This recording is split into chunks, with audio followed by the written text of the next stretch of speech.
سلامونه. د پاکستان د ریل اسټیټ په مارکیټ کې چودري مجید یو ښکاره نوم دی. په اسلام آباد کې چې د چودري مجید څومره پروجیکټس دي، کاغه فیصل ټاون دی، کاغه فیصل هیلز دی، کاغه فیصل مارګل سټی دا، کاغه B17 دی او کاغه فیصل ټاون فیز 2 دی. د دې نه علاوه هم دغه ډېر پروجیکټس دي. په دغه کې به ګڼکپتوب، دو نمبري، دغهبازي، دوکهبازي دا ډېر په مشکله چرته کیږي او دغه وجه ده چې زما د ریل اسټیټ په دنیا کې قدم ایښوستو سره ما چودري مجید او فیصل ټاون جاین کو او شکر الحمدلله زه پې هم خوشحاله یم او زما چې څومره کلاینټ دي هغه پې هم خوشحاله دي. او اونچ نیچ کیدی شي خو پیسې ضایع کېدل، پیسې خوړل یا پوزیشن نه ورکول یا څه ایکسټرا چارجز لکه د نور سوسایټیانو په شان لګول دا په چودري مجید او فیصل ټاون کې نشته دی. د نن نه 8 کاله مخکې کومو خلکو چې په فیصل ټاون فیز 1 کې 8 مرلې ځای اخیستی و هغه نن په 1 کروڑ 20، 1 کروڑ 50، 1 کروڑ 60 کې خرڅېږي.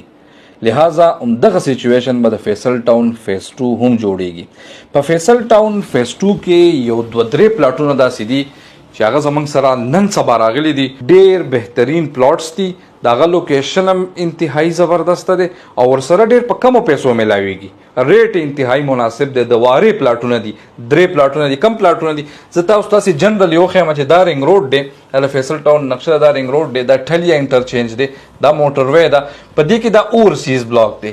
دا اورسیز بلاک د نورو بلاکونو نه لږ ګران دی. هغه وجه دا ده چې د دې سره رنګ روډ ټچ دی او دې سره دواړه انټرچینج هم نږدې دي.